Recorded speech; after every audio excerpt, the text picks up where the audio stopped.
I'm just adding a few quarts of oil to this. It's a little low.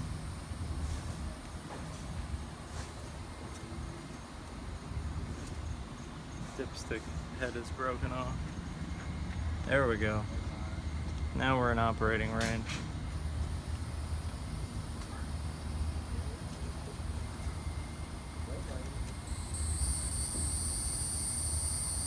There we go. Cool.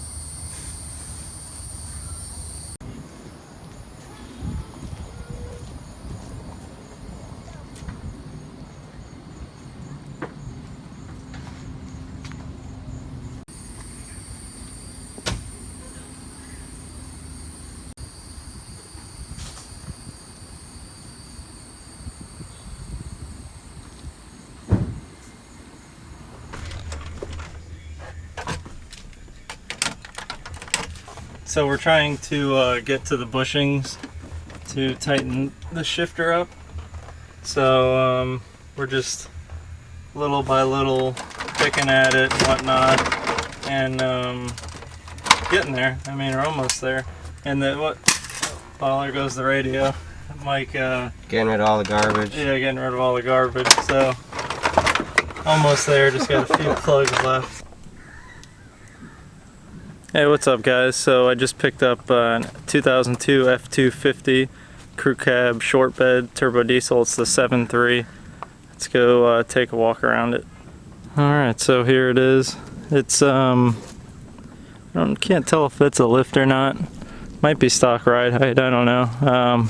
Haven't owned one of these yet. I've had probably 5 or 6 of the Dodge Cummins trucks years ago. But I've always wanted an F250, just never really got around to picking one up. But it's another business I'm starting, and I needed another diesel truck, so came across this one. Actually, there was a really good deal on one, the current Supra I have. The guy I bought it from had pretty much the same exact truck except in a 6-speed manual, which would have been awesome. But I didn't buy it. I wish I would have, but I ended up getting this one.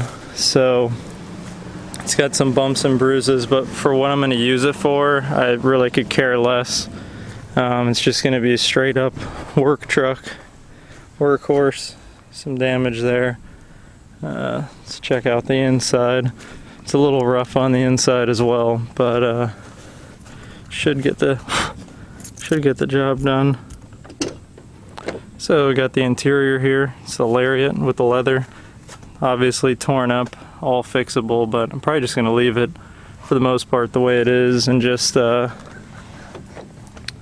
clean it up a little, and mainly just take care of the maintenance related stuff. Once again, I'm going to be using this truck to haul stuff, so I'm not really, and it's all short distance stuff, so I'm not really worried about it being the most cleanest thing. You know, obviously I could have gone out and bought really nice, clean, newer diesel, but I know these things are super reliable, the 7.3s, so wanted to try and find one. Also didn't want to break the bank on it, so going this route, which is always a good idea when you're starting a new business. You don't want to go too crazy. Let's check out the engine.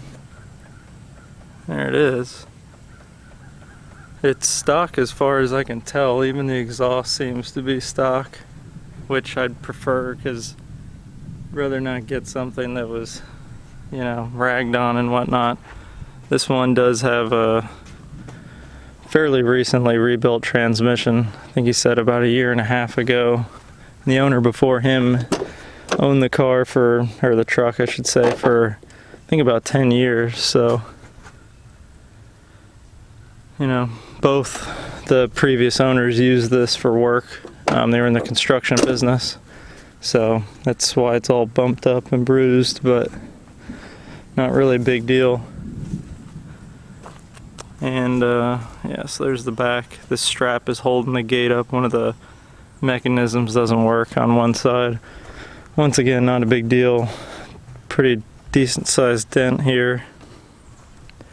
Not super worried about it, especially considering what I paid for it. So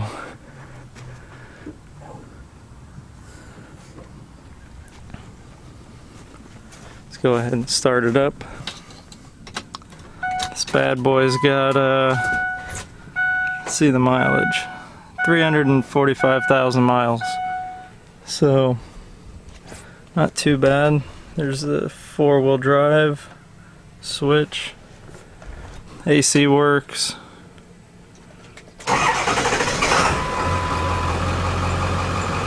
There it is.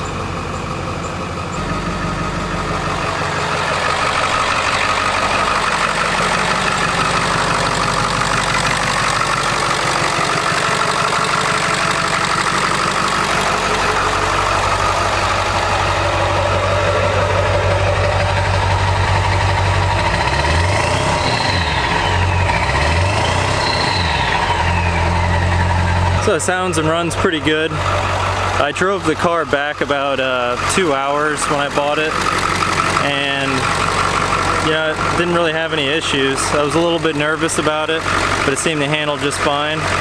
I'll make some update videos as I go along. Pretty much just gonna try and handle the maintenance on it and get all that stuff and check all the fluids done and anything that seems to be that it could, you know, potentially be a problem. I think the power steering pump might have an issue, but I'll try and get all that stuff handled. And little stuff like the I'll show you real quick, the little shifter for the gear selector.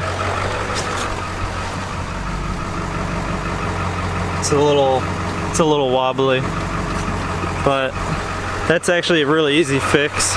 There's just 2 screws underneath, and they just need to be tightened up. You can actually look under the dash and see that's the issue. So pretty simple. I think that's a common issue with a lot of Fords that have a column shifter.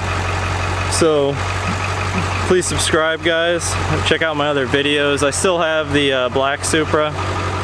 It's you know, I've got some recordings of it, and I've recorded some other stuff, but just had some family stuff going on, and just been busy as hell. So I appreciate you guys watching, staying subscribed, and I'll see you guys on the next video. Thanks, guys. Take care.